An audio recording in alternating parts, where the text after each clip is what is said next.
Boa tarde, meus amigos e minhas amigas. Hoje, dia 29 de março de 2025, venho conversar com vocês sobre além de ser um tema que é da minha preocupação, interesse e especialidade, é um tema muito recorrente nos grandes debates da sociedade atual, sobretudo no tocante nos fóruns de mobilidade urbana, né, aos quais eu mesmo participo. É um debate que é feito por militantes partidários, por partidos, pela sociedade civil, enfim, por vários setores da sociedade, que é o tema da infraestrutura urbana, logística social, tema da mobilidade urbana.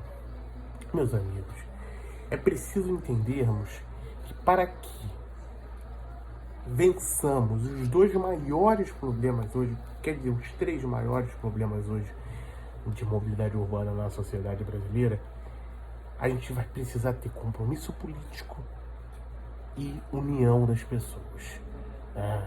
São três os fatores que mais me preocupam, tenho certeza que preocupam todas as pessoas de boa vontade, as pessoas corretas, que é inerente à segurança nas vias,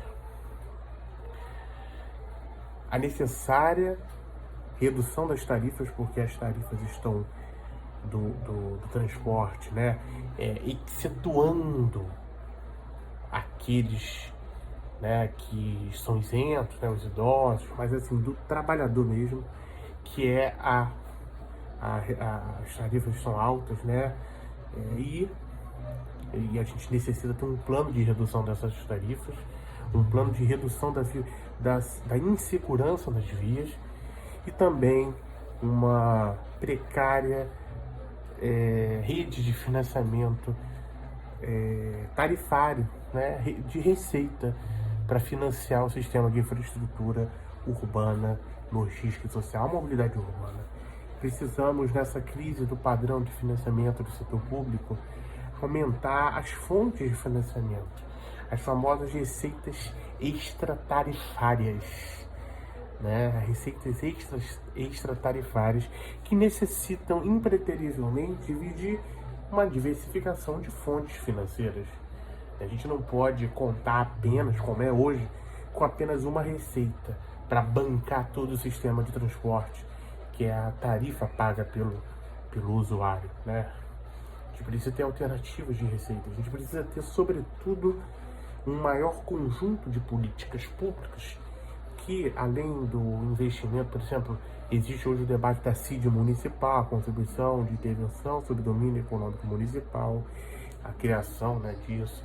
Existe hoje o debate da substituição do Vale Transporte por uma taxa de contribuição ao transporte, ou a taxa de congestionamento, ou captura de valor, né? Contribuição de melhoria também é algo que ajudaria a fazer com que o contribuinte desse o seu contributo, desse sua... claro que tem que ter obra pública, o pressuposto, mas ele daria um contributo para que houvesse um maior financiamento, até mesmo para ser aplicado em outras melhorias como saúde, educação, transporte, segurança, assistência social, enfim. E também, meus amigos, é preciso a gente ter essa noção. Eu sei que é necessário reduzir tarifa, eu sei que é necessário reduzir a insegurança, a gente precisa de um plano de segurança para reduzir a insegurança nas vias. Precisamos pensar em novas alternativas de receita para bancar o sistema, né? E é claro que isso tudo engloba uma maior noção do todo por parte da sociedade. Quando eu digo maior noção do todo, eu quero dizer o seguinte: gente, não vamos reduzir o uso de combustíveis fósseis se não reduzirmos as externalidades negativas, né? Se uma empresa que, para ter seus resultados, lucrar, enfim, polui o meio ambiente, polui o meio ambiente ao exercer suas atividades, que são poluidoras, ela está adquirindo uma externalidade negativa. né, que ela está internalizando danos ambientais. Então, assim, é preciso, por isso que eu digo sempre para vocês que é preciso inovação tecnológica. Hoje a burocracia, conforme eu já falei, e é um dos pilares hoje da sociedade atual, é um debate muito atual, é concernente à inovação tecnológica. Precisamos reduzir a burocracia. E reduzindo a burocracia, claro, tem pontos positivos e pontos negativos, né? A burocracia ajuda na demora da concessão de, por exemplo, uma licença ambiental que difere de um licenciamento ambiental. A burocracia ajuda a demorar. Só que ela ajuda nesse ponto, ajuda a demorar, né, a concessão de uma licença ambiental, um licenciamento ambiental, ótimo. Mas por outro lado, sempre tem um outro lado, né? Sempre tem uma exceção, né, no direito ambiental, eu costumo dizer. Por outro lado, tem o seu ponto negativo, que é excesso de burocracia, excesso de papelada, demora na rapidez de fazer uma obra pública ambiental, né? Uma obra pública ambiental. Existem sempre seus pontos positivos e negativos, né? A burocracia, ela acaba por durante um bom tempo, ela emperra, engessa o Estado.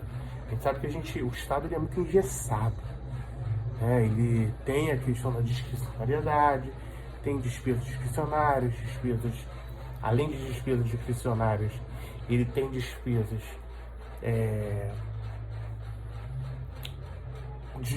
despesas discricionárias, são aquelas de livre alocação do presidente por conveniência, por oportunidade do chefe do executivo. Isso são as despesas discricionárias. E tem aquelas que são obrigatórias, que ele tem que investir. Está lá na Constituição, né? Por exemplo, 18% da receita corrente líquida para a educação, 15% para a saúde, por aí vai. Isso é o gasto obrigatório.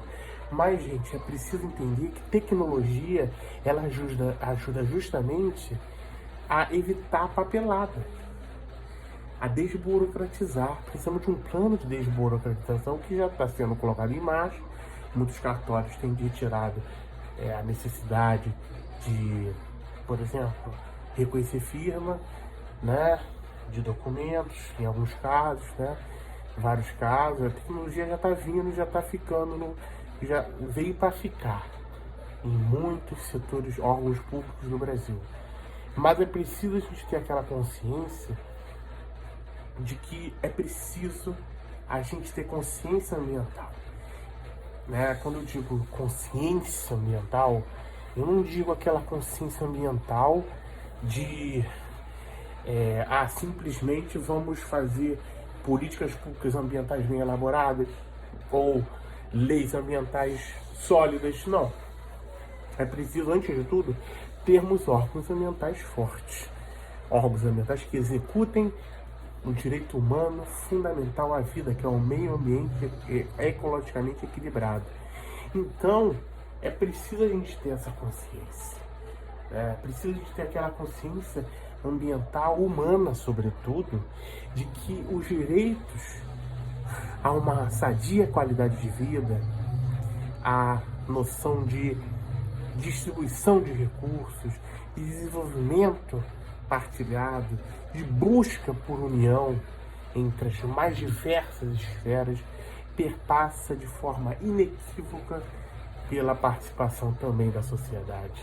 Nossa sociedade hoje, ela sabemos que tivemos um Código Florestal que foi resultado de inúmeras forças que compuseram aquele Código Florestal na época, muitos atrasos, outros avanços, pequenos avanços, alguns atrasos, mas é possível que a gente compatibilize, apesar de ser difícil e extremamente oneroso, né? Porque a gente vive a transição energética, fazer a transição de uma economia baseada até então, né, na emissão de gases de efeito estufa e descarbonizar ela né, reduzindo danos ambientais, utilizando a metodologia usada pela economia, pelos conhecimentos econômicos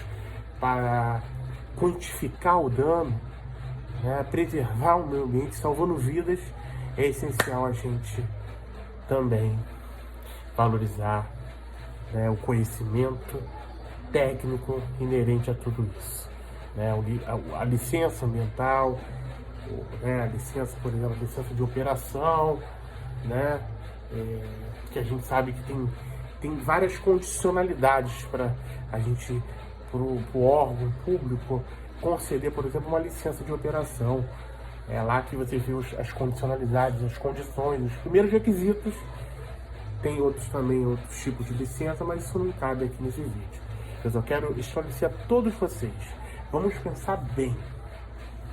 Construir uma sociedade livre da destruição do meio ambiente. Eu, como vice-coordenador da Pastoral do Meio Ambiente e como católico, eu acredito veementemente que a gente possa construir uma sociedade que valoriza a casa comum. Então, é muito importante tudo isso que eu disse hoje aqui.